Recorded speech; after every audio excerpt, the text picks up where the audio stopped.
paper, power, and reality. So in digital world, when everything is moving onto screen, why I mention paper, it is an expression, and I come from literature, and when I see papers in your hands, I am so pleased.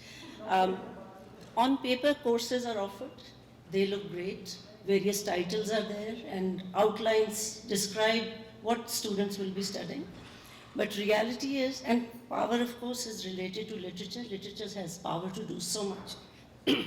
Not necessarily my throat, of course. But reality is different.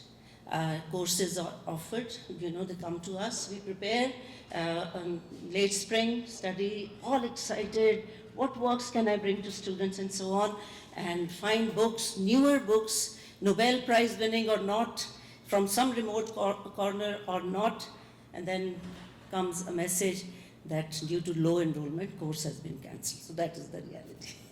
So how do we inspire? Those are some of the questions that I explored. And how, Cynthia, when you said chronic pain, this is a chronic pain that one deals with.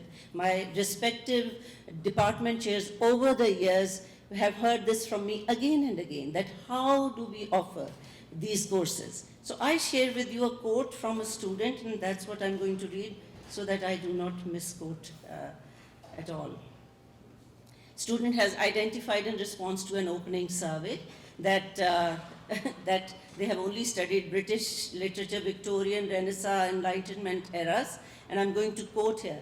I've become so well versed in Shakespeare literature that anytime someone brings it up, I now cringe like I have PTSD, unquote. So how do we assuage this trauma, which I see as a gap?